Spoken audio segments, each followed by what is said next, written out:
आज के दिन जो हमारे और हम सब के प्रिय प्रधानमंत्री सम्माननीय मोदी जी का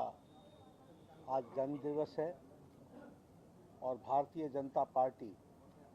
हर साल की भांति इसे सेवा दिवस के रूप में भी मनाती है और 17 सितंबर से लेकर 2 अक्टूबर तक गांधी जयंती तक हम इसे सेवा पखवाड़ा के रूप में भी मनाते हैं। हम सबको मालूम है कि प्रधानमंत्री मोदी जी ने जिस समर्पण के साथ देश में गांव, गरीब, वंचित, पीड़ित, शोषित, दलित, युवा, महिला, किसान की चिंता की है और उनके जीवन में सुधार लाने का जो प्रयास किया है और जिस तरीके से संकल्प को सिद्धि में बदला है, ऐसे महान शख्सियत की हम सब जब जन्म दिवस मनाते हैं तो उसे हम सेवा दिवस के रूप में पूरे देश में करोड़ों कार्यकर्ता इस अवसर को मनाते हैं। मैं अपनी ओर से और भारतीय जनता पार्टी के करोड़ों कार्यकर्ताओं की ओर से आदरणीय प्रधानमंत्री जी को आज के दिन के लिए उनके जन्म दिवस पर हार्दिक शुभकामनाएं देता हूं और दीर्घायु की कामना करता हूं, स्वस्थ जीवन की कामना करता हूं और वो हम सब कामना करते हैं कि वो इसी तरीके से देश की सेवा में और देश की सेवा के साथ साथ मानवता की सेवा में उनका पूरा योगदान जो लगा है उसमें हम सब लोग जुड़कर उनको ताकत प्रदान करें। आज का दिन विश्वकर्मा दिवस भी है और आज ही के दिन प्रधानमंत्री मोदी जी ने तीसरी बार प्रधानमंत्री के रूप में जो कार्य संभाला उसके 100 दिन भी पूरे हो गए। इसलिए यह दिन बड़ा विशेष है और जैसा मैंने बताया कि हम सेवा पखवाड़ा मना रहे हैं जिसमें हम रक्तदान, वृक्षारोपण, समाज सेवा, मलिन बस्तियों की सफाई, स्वच्छता अभियान, ऐसे बहुत से अभियान हम सब लोग लेने का काम हम लोगों ने लिया है जिसकी शुरुआत आज के दिन होती है। मैं यहाँ ये भी कहना चाहता हूँ कि 100 दिन के उपलक्ष्य में आज से अगले 5-6 दिनों तक, एक सप्ताह तक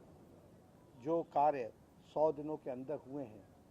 वह विभिन्न विभागों के द्वारा, भारत सरकार के विभिन्न विभागों के द्वारा और विभिन्न हमारे सभी मंत्रियों के द्वारा उसके बारे में उसकी जानकारियां जनता तक पहुंचाई जाएंगी और जो हम जिस तीव्र गति से आदरणीय प्रधानमंत्री मोदी जी के नेतृत्व में मोदी 3.0 यानी तीसरी बार जो प्रधानमंत्री काल का कार्य है उसके 100 दिन के कार्य को भी हम जनता के सामने रखेंगे। हम ये आपको बताना चाहते हैं कि 100 दिन के अंदर ही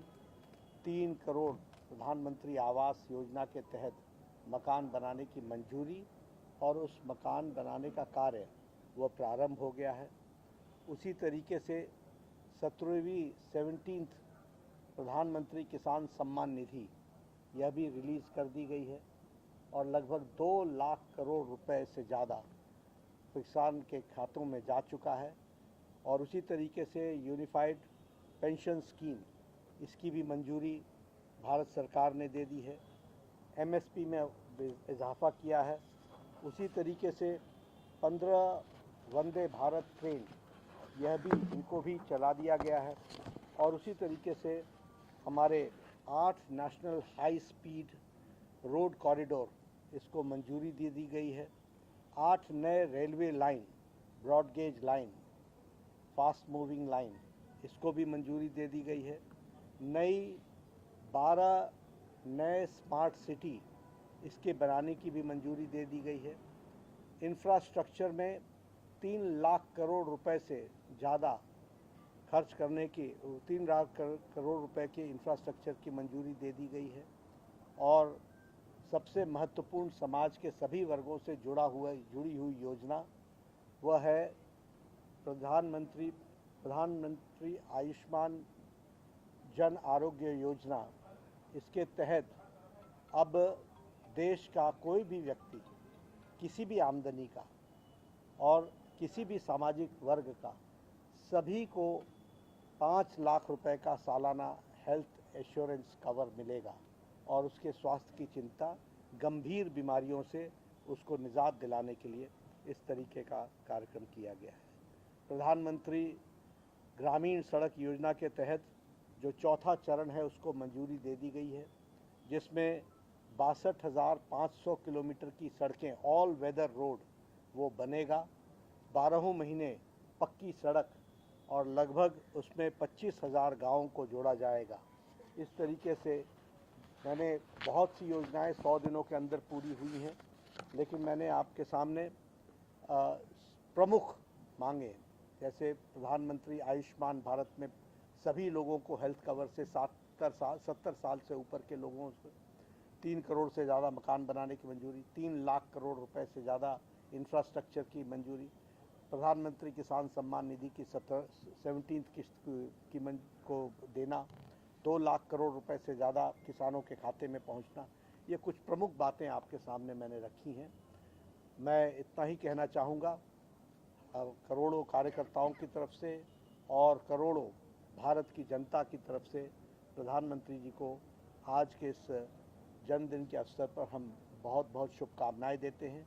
और ईश्वर से प्रार्थना करते हैं उनको दीर्घायु मिले और वो समाज की लंबे समय तक देश की और मानवता की सेवा में जिस तरीके से संकल्प के साथ जुटे हैं उनको सिद्धि मिले। इन्हीं शब्दों के साथ मैं अपनी बात को समाप्त करता हूँ।